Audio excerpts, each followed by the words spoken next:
자, 여기서 이 문제를 풀기 위해서 알아야 될 게 뭘까? 뭘 알고 있으면 이 문제를 풀 수 있을까? 합성함수야, 합성함수. 지금 얘는 합성함수 문제야. 너 합성함수가 어떤 뜻을 가지고 있는지 아니? 이거 묻고 있는 거거든. 저기 합성함수의 가장 큰 의미는 뭐죠? 합성함수의 가장 큰 의미?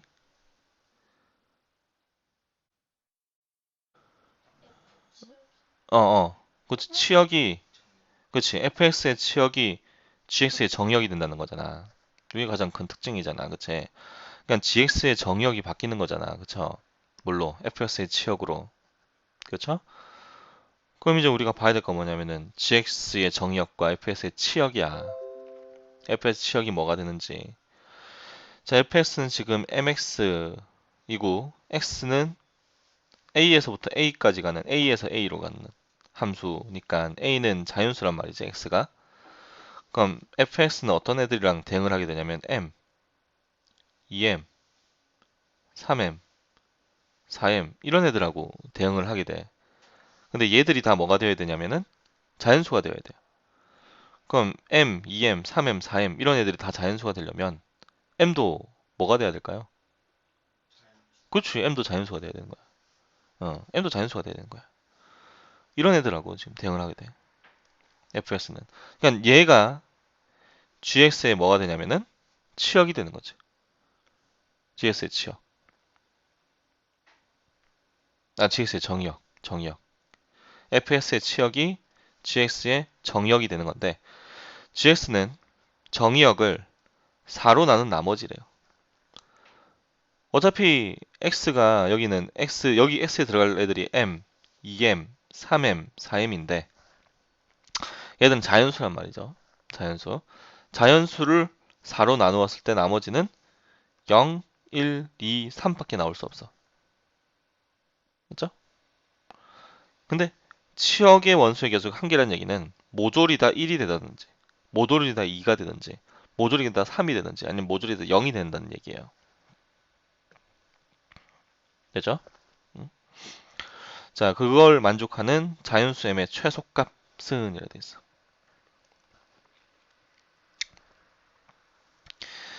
그 다음부터는 이제 여기까지 해석이 끝났으면 이제 함수하고 아무 상관이 없어. 내가 수학2에서 함수를 모르기 때문에 이 문제를 못 푸는 게 아니다 이거야. 여기까지 해석이 끝났으면 fx의 치역은 얘들이고 얘들이 gx의 정의로 바뀐다 라고 하는 것까지 해석이 끝났으면 자, 그래서 여기까지 해석이 끝났다면 내가 지금 수학2의 함수 파트를 몰라가지고 이 문제를 못 푸는 건 아니다. 그 다음부터는 이제 해석을 어떻게 하냐 문제를 내서 문제 해석하는 방법에 대한 얘기인데 m, 2m, 3m, 4m 얘들은 어떤 숫자지?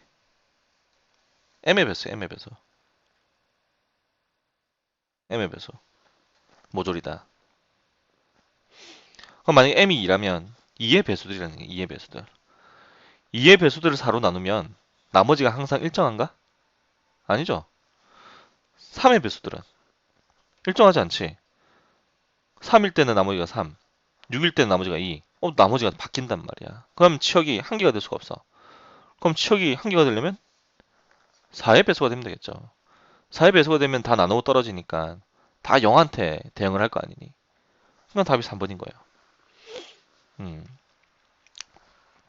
자, 이제 파트를 나눠서 한번 생각해 보면 여기까지 해석을 하고 fs의 치역이 지금 얘라는 걸 알고 있고 우리가 그럼 얘들이 gx의 치역이 정역이 된다라고 하는 것까지 해석이 끝났으면 내가 수학2에는 합산함수의 내용을 몰라서 문제를 못 푸는 건 아니다 이거야. 여기까지 해석을 했으면 우리가 거기서 배웠던 개념을 이용해서 문제를 해석한 것까지는 다 마무리가 된 거야. 그 다음 이제 두 번째 단계가 이제 이렇게 해석을 다 끝난 이렇게까지 정리가 끝난 걸 이용해서 이제 실제로 문제를 풀어야 될 거 아니야. 그거는 수학2의 개념을 내가 알고 있냐 모르고 있냐 하고는 좀 별개의 얘기다. 별개의 얘기. 그럼 얘를 이제 좀 더 이제 집중적으로 본다면은 이제 얘가 m의 배수라는 얘기고 m의 배수들 중에서 4로 나눈 나머지가 일정한 거 뭐가 있을까? 나누어 떨어진 거밖에 없다 이거야. 나머지는 다 나머지가 달라져. 1이었다가 2였다가 1이었다가 2였다가 이런 식으로. 그래서 4의 배수다라고 하는 거죠. 그래서 여기까지 생각해내는데 5초 정도 걸렸다면 4의 배수일 때 치역이 하나가 되겠네 까지 생각하는데도 한 5초면은 이 문제는 10초짜리 문제 사실은. 어, 솔직히 이거는 이제 뭐랄까 보자마자 풀 수 있어요 사실은. 어, 보자마자 치역이 하나다. 4로 나눈 나머지가 일정하다는 얘기야. 4로 나눈 나머지가 일정하려면은 4의 배수밖에 없어요. 4의 배수. 다 나누고 떨어질 때밖에 없다 이거야. 나머지 배수들은 나머지들이 계속 바뀌어. 2의 배수들 중에서도 4의 배수가 있고요. 3의 배수들 중에서도 4의 배수가 있고 5의 배수들 중에서도 4의 배수가 있고 6의 배수들 중에서도 4의 배수가 있거든. 그럼 결국엔 계속 가다 보면은 나머지가 0인 것도 있고 나머지가 2인 것도 있고 다 달라지는데 모조리 다 4의 배수라면은 다 나누어 떨어지니까 나머지가 모조리 다 뭐가 되겠다? 0이 되겠다. 이렇게 할 수 있는 거지. 자, 다시 한번 말하지만 f의 치역이 gx의 정역으로 바뀝니다. 까지 해석이 끝났으면 수학2에서 배웠던 합성함수, 함수 부분을 몰라서 이 문제를 못 푼 건 아니다 이거야. 됐죠? 여러분들이 아까 전에 얘기했단 말이야 나한테. 합성함수의 제일 중요한 게 뭐예요? fx의 치역이 gx의 정역으로 바뀌는 겁니다. 이거 알고 있잖아. 그걸 알고 있으면 여기까지 해석을 할 수가 있어. 알겠지? 아직 연습이 좀 안 돼서 여기까지 해석을 못 할 수도 있지만 그걸 기억하고 있으면 문제 푸는데 기본적인 도구들은 다 가지고 있다는 얘기예요. 어. 자, 이제 15번인데 이건 사실 무리함수 문제처럼 보이지만 사실 평행이동 문제, 평행이동. 평행이동. 수학 1에서 배웠던 도형의 이동. 지금 fx가 루트 x 빼기 k인데 그러면 얘는 k 값에 따라서 이 그래프가 오른쪽으로 갔다가 왼쪽으로 갔다가 항상 k, 0을 지나면서 오른쪽으로도 갔다가 왼쪽으로 갔다 간단 말이야. 그런데 실수 k의 최대값을 구하라고 했으니까 최대한 k를 왼쪽으로 보내야 되니 오른쪽으로 보내야 되니 오른쪽으로 보낼수록 k의 값이 커지겠지. 이 그래프의 휘어짐은 k 값이 변함에 따라서 바뀌어요, 안 바뀌어요? 안 바뀌어요. 얘는 그대로 고정인 채로 이동만 한다고. 이렇게 이동만 한다고. 이동만 한다고. 그럼 이 fx하고 이 삼각형하고 만나야 된대. 만나면서 k 값이 제일 크려면은 최대한 오른쪽에서 만나야 되거든. 그럼 어느 점 지날 때? 7,1 지날 때야. 이렇게. 이것보다 좀 더 오른쪽으로 가버리면 절대 만나지 않잖아요. 얘보다 왼쪽으로 가면 무조건 만나겠죠. 그런데 7,1 지날 때가 딱 경계선이 된다고. 이때 k가 제일 오른쪽에 있겠죠. 응? 어머나. y는 fs하고 fs의 역함수라고 되어 있네. 어. 그럼 또 이것은 뭐 어떻게 해서 받아줘야 되냐면 이 7,1을 지난다는 얘기는 1,7을 지난다는 얘기와 같아요. 그 역함수가. 어. 큰일 날 뻔했네요. 지금 문제를 다 읽어야 돼요. 그래서 fs의 역함수까지. 자, 역함수까지 같이 봐줘야 돼. 그러면 이 문제는 이제 역함수도 네가 알고 있니? 그 문제가 되거든. 그럼 k, 0을 지나는 이 무리함수의 역함수는 항상 어느 점을 지나게 되냐면 0, k를 지나겠죠. 0, k. 0, k. 0, k를 지나면서 이렇게 그래프의 휘어짐은 똑같아질 거야. 그럼 역함수도 얘하고 만나야 되고 그 다음에 본래 함수도 얘하고 만나야 되려면 7,1을 지나서는 안 되겠네. 7,1을 지나버리면은 역함수가 이 삼각형하고 만나지가 않죠. 그쵸? 그러면은 그때 제일 큰 k의 값은 어딜 지날 때? 6,1을 지날 때.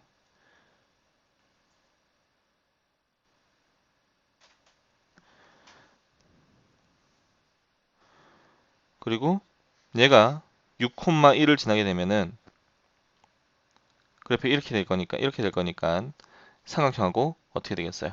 만나게 되겠죠? 어. 만약에 의심스러우면은 얘가 6,1을 지나게 되면 대입해 주면은요. 이렇게 돼서 k의 값이 5가 나오거든? 그러면은 y는 루트 x 빼기 5가 되고 여기서 이제 7,1을 대입을 해보는 거야. 7 대입하고 y가 1 비교를 해보니까 루트 2가 돼서 어때요? 1보다 크죠? 그러면은 7,1보다 위쪽을 지난다는 얘기예요. 그러면은 6,1을 지나면서 갈 때도 fx도 삼각형하고 만나게 되는 거고 그 역함수도 6,1에서 1,6에서 만나게 되니까 이걸 만족하는 k의 값은 제일 큰 k의 값은 5가 되겠네. 잘했어요, 잘했어요. 미안해요. 요것밖에 안 봐가지고 역함수까지도 봐줘야 된다는 거죠.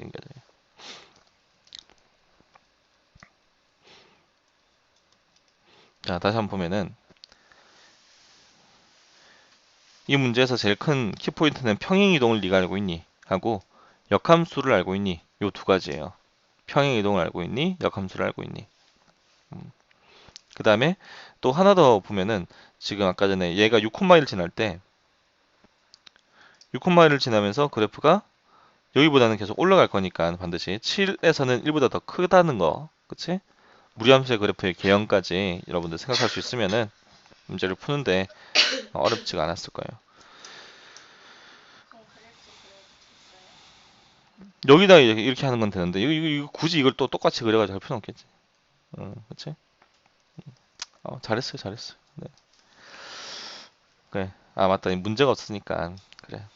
그래서 너가 역함수의 그래프가 어떤 특징을 가지고 있는지 알고 있니? 그러니까 당연히 yX에 대한 대칭이다라고 하는 것과 이 무리함수의 그래프가 k, 0에서 왔다 갔다 한다면 얘의 역함수 그래프는 0,k에서 왔다 갔다 한다라고 하는 것까지 캐치를 했으면 여기 1,6을 지날 때 k의 값이 제일 크게 될 거다라고 하는 거 알 수가 있었겠죠. 그래서 답이 될 수 있는 건 2번이에요. 2번.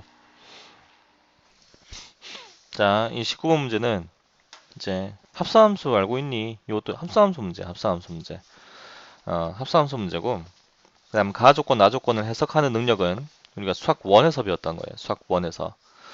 일단 F0하고 F2가 0이다. 이거에서 fx는 ax 곱하기 x 빼기 2다라고 하는 걸 끌어내야 되고, 얘하고 얘의 실근의 개수가 한 개란 얘기는 판별식 d가 0이 돼야 되겠지. 접할 때니까. 그럼 정리해주면은 ax의 제곱 마이너스 2ax 빼기 6x 플러스 12는 0이고 얘는 ax 제곱 마이너스 2배의 a 플러스 3x 플러스 12는 0이야. 그럼 4분의 d를 쓰면 되겠죠? 요 반의 제곱 a 플러스 3의 제곱 마이너스 ac 요게 0이 돼야 돼. 그럼 얘는 a 제곱 6a 마이너스 12 마이너스 6a 플러스 9 얘 0이 돼야 되고 얘는 a 빼기 3의 제곱이니까 a의 값이 3으로 나오지. 그럼 fx는 3x x 빼기 2가 돼요. 됐죠? 여기까지? 그 다음에 두 개 합성한 게 마이너스 3이 돼야 된다. 그럼 f의 fx 요게 이제 마이너스 3이 돼야 되고 그럼 fs를 t로 치환한다면 ft가 언제 마이너스 3이 되니? 이걸 묻고 있는 거야. 그러면은 3t 제곱 마이너스 6t는 언제 마이너스 3이 되냐? 3을 약분하고 넘어가니까 t의 제곱 빼기 2t 플러스 1이 0이 돼야 돼. 그럼 t의 값이 1이 되면 되거든? t의 값이. 그럼 t가 뭐냐면 fx에서 fx가 뭐가 되면 돼? 1이 되면 돼요. fx가. 그럼 fx가 어디가 어디니? 요거였죠? 1 넘어가니까 3x의 제곱 마이너스 6x 빼기 1은 0이 돼. 실근들의 모두 곱이라고 했죠? 여기서 두근의 곱하면은 얼마야? 마이너스 3분의 1. 간격의 제관계 이용해서 곱을 구할 수 있죠. t의 값이 하나밖에 안 나온다고 이게 지금. 그러면은 이제 fx, ft하고 마이너스 3은 접한다는 얘기예요. 접한다는 얘기. 니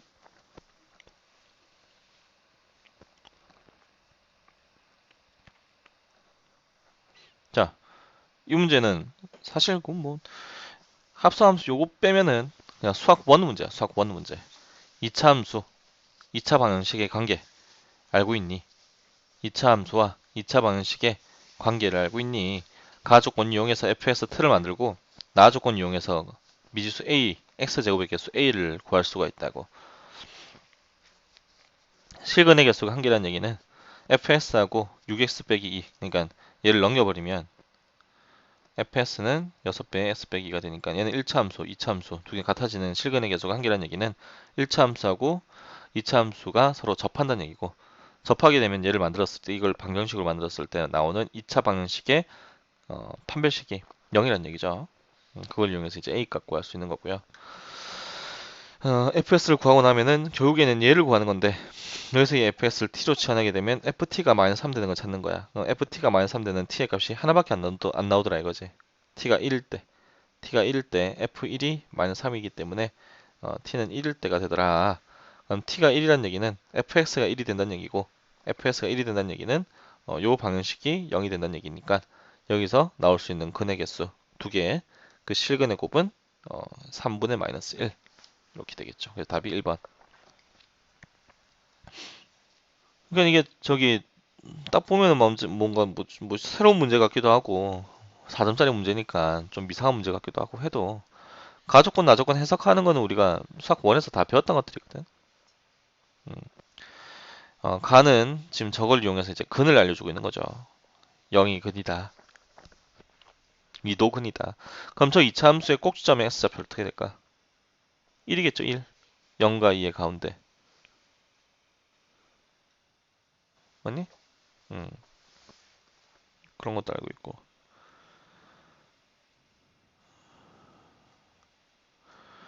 자, 그래서 풀어봤는데,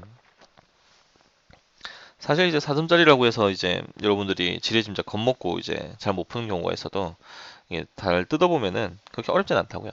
21번, 28, 29번, 30번 요 세 문제 말고는 4점짜리라고 해도 크게 막 어렵고 그런 문제는 없어요. 이렇게. 자, 이것도 지금 합성함수 문제, 합성함수 문제, 합성함수 문제고, 함수에서 네가 치역이 뭔지 알고 있니? 요거 묻고 있는 거야. 그러면은 g다 fs 구하는 건 간단해요. 왜냐면은 gx가 그냥 x 플러스 10이거든. 그러면은 g다 fs는 fs 플러스 10이에요. fs가 그냥 10을 더하면 돼. 그럼 여기 16이 되고, 16이 되겠죠. 10 더하니까. 이게 g다 f야. 이렇게. 자, 그럼 얘의 그 그래프부터 그려보자. 얘 그래프는 0일 때 16, 0,16을 지나. 그리고 쭉 올라가네. 그럼 이 이참수의 그래프가 어떻게 되어야지 치역이 0보다 크거나 같아질까 이거야. 이참수의 그래프가. 이 이참수는 0보다 작을 때만 그려지면 돼요. 0보다 작아질 때. 얘도 0일 때 16을 지나지. 그러니까 16에서 이제 구멍 뚫어 놓지만 여기 구멍이 막혀 있는 거죠. 얘는 구멍 막혀져 있고 얘는 구멍 뚫려져 있으니까. 그럼 여기를 지나면서 0,16을 지나면서 얘가 어떻게 그래프가 그려져야지 저기 치역이 0보다 크거나 같겠냐 이거야. 이 A의 최소값이 얼마가 되어야 돼요? 0이 돼야 되겠지. 최소값이 0이 돼야 돼. 이참수의 최소값은 어디서 가지지? 꼭지점. 꼭지점에서 가진단 말이야. 자, 얘가 0보다 작단 말이죠. 음. 그럼 만약 그래프가 이렇게 돼버리면 0보다 작을 때 최소값을 가지는 게 아니잖아. 0이라고 하는. 그냥 꼭지점의 S좌표가 양수 쪽에 있으면은 성립을 안 한다는 얘기예요. 그래서 그래프가 이렇게 돼야 돼. 이런 식으로.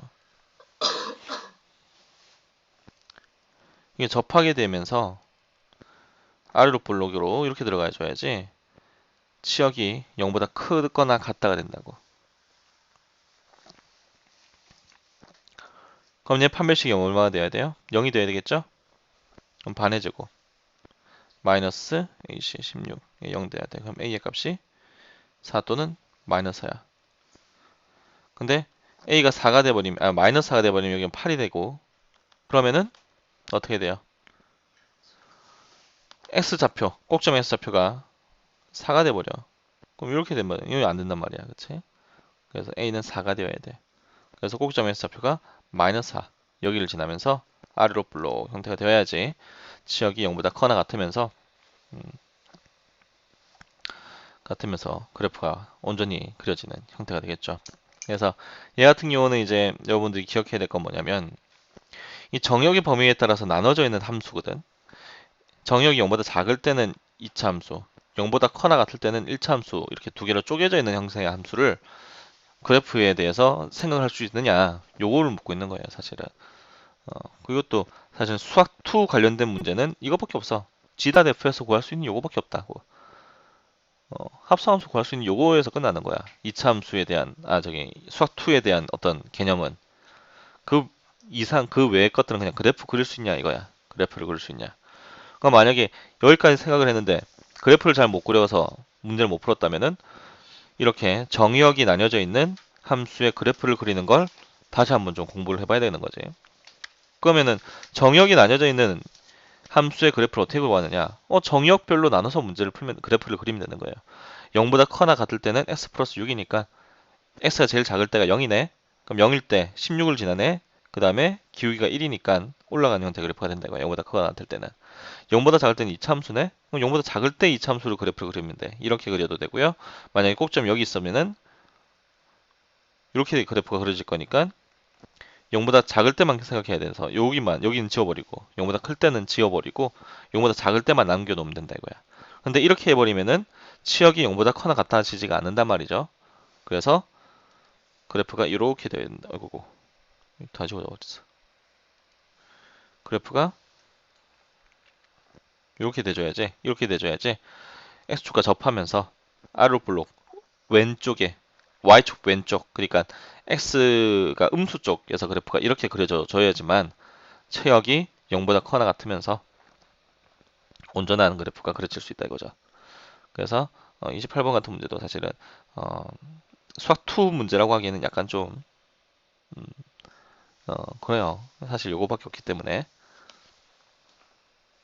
그래서 아마 수학2를 몰라서 못 풀었다기보다는 수학1에서 아니면 그냥 단순하게 함수의 그래프를 그리는 걸 좀 이제 힘들어해서 이런 문제니까 만약 그게 힘들었다면 2차 함수 그래프 그리는 것하고 하는 것도 여기 좀 연습을 좀 해주면 될 것 같아요.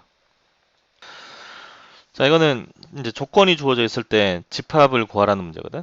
P차 집합 A를 구하라는 얘기니까 이게 P집합이 뭐냐? 요 묻고 있는 거야. 가 조건, 나 조건, 다 조건 이거 세 개를 만족하는 P집합의 원소들 뭐가 있겠냐? 일단은 나만 봐도 P차 집합 B가 공집합이어야 되기 때문에 P집합은 B집합에게 포함이 되어야 돼요. 그러면서 A집합하고 공통된 게 2개가 있어야 돼.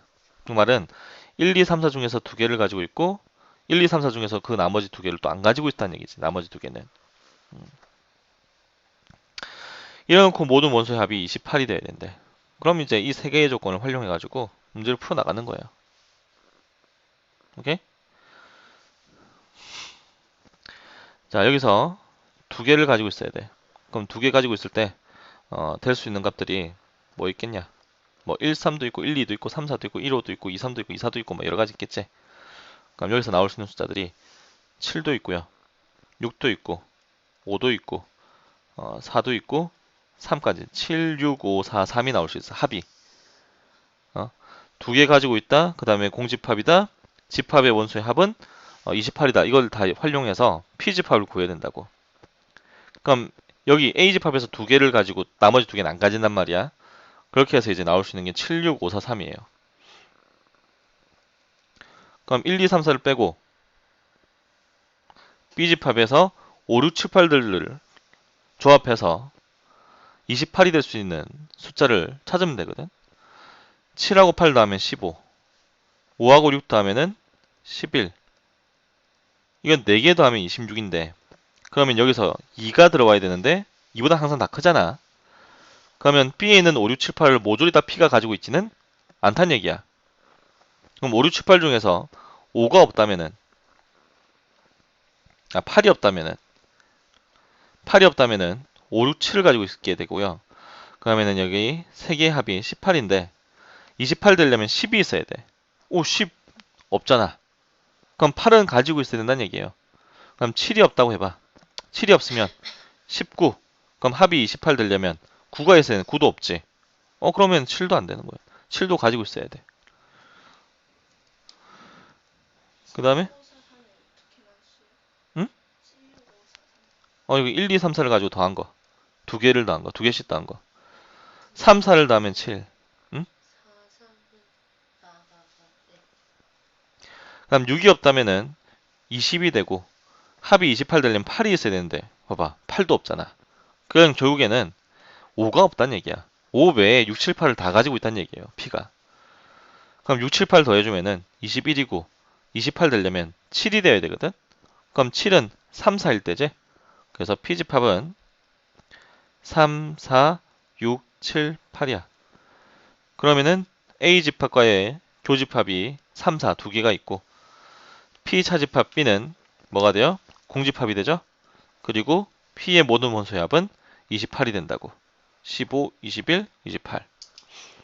자, 그러니까 이거는 이 조건, 세 개의 조건을 만족하는 P집합을 구하세요. 이 문제이기 때문에 이 세 가지 조건들을 잘 분석을 해봐야 된다고.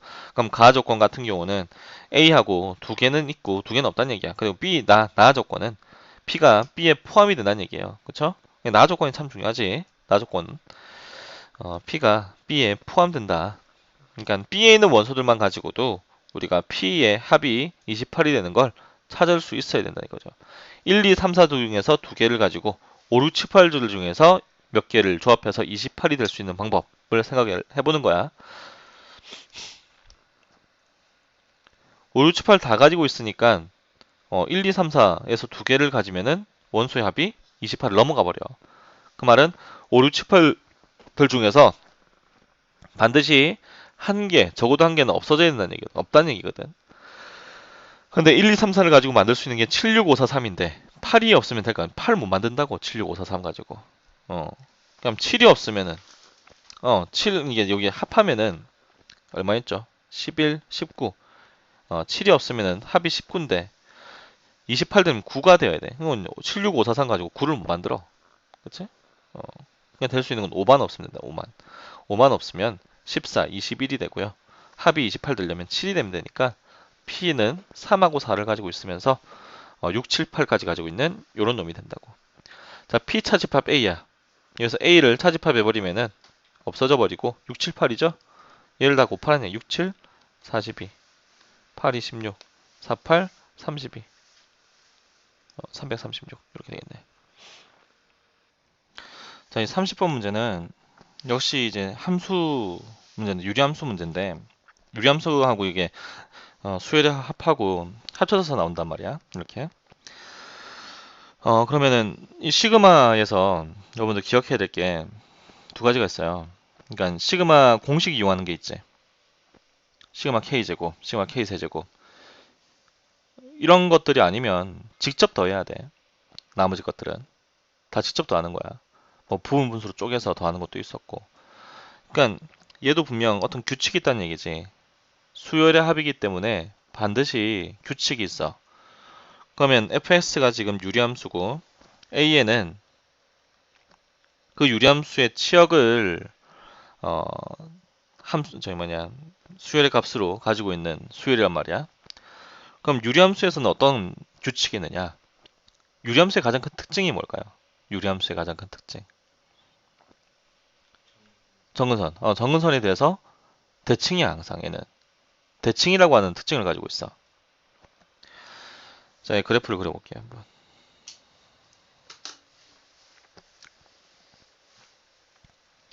X축 정근선 2분의 15. 7.5죠.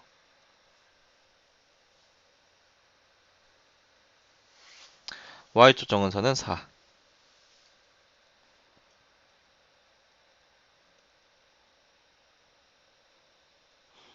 이게 대칭점이 되고 0,0 지나니까 그래프가 이렇게 이런 형태의 그래프가 되는 거야. 그럼 이제 AN 같은 경우는 여기가 1일 때, 뭐 2일 때, 3일 때 이렇게 값들이 나오겠죠, 이렇게. 그 다음 또 7.5를 넘어서 뭐 8일 때, 9일 때, 10일 때, 11일 때, 12일 때 이렇게 y 값들, 요 길이들, 요 길이들이 이 길이들이 각각 뭐가 되냐면은 바로 an의 값이 되는 거야. y 값들의 길이가. 얘가 떨어지는 비율하고 얘가 내려가는 비율 서로 어떻게 했어요? 같겠지. 위에서부터 떨어지는 게 얘는 뭐 확 떨어지고 얘는 뭐 설설 떨어지고 이런 거 아니란 말이야. 떨어지는 비율이 같게 떨어지겠죠. 같은 함수기 때문에. 근데 어디를 기준으로 해서? 점근선을 기준으로 해서 항상 대칭이라고요. 자, 이게 점근선이 7.5지, 7.5. 자, 그러면은 딱 가운데가 7.5가 되려면 13하고 1일 때 1과 13의 가운데가 딱 7.5지. 그치? 그럼 A1을 구해볼까? A1은 1 대입해주니까 마이너스 13분의 8. 그 다음 A13은 7.5가 딱 가운데가 되려면 첫 번째 항하고 13번째 항의 가운데가 7.5잖아. 이 정근선에 대해서 대칭이니까 떨어지는 게 이 정근선에 대해서 대칭이란 말이야. 지금 형태가 유리함수는.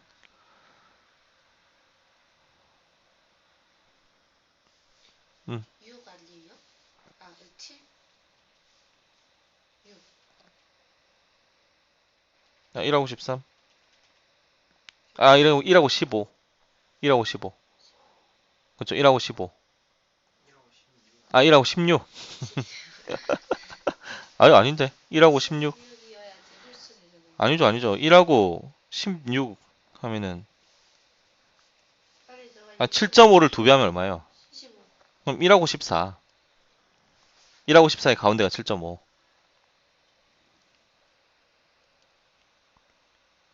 가운데 값 어떻게 하든 2개 더해서 2로 나누잖아요. 네. 2하고 4의 가운데 3인 거는 2하고 4를 더해서 2로 나누잖아.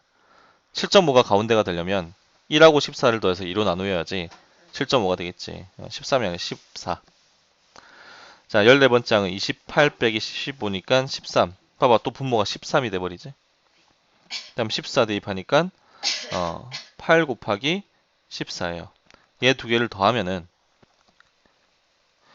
8을 하나 빼니까 13분의 8 곱하기 13이 되어서 약분하면은 8이 돼버려.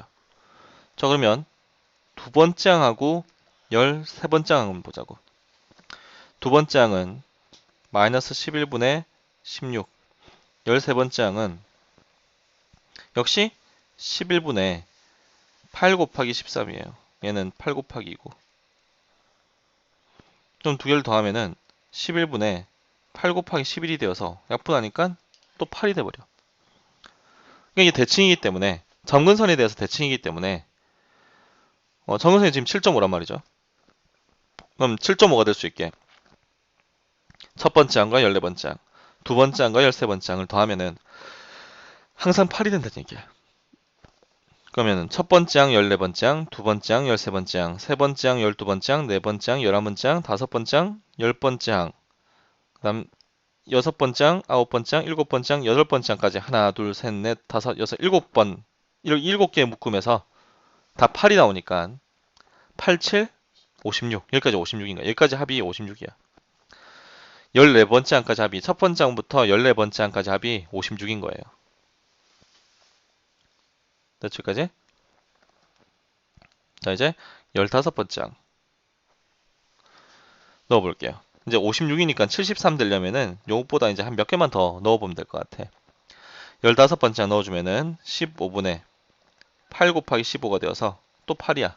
15번째 항도 더해주니까 64. 15번째 항까지 합이 64예요.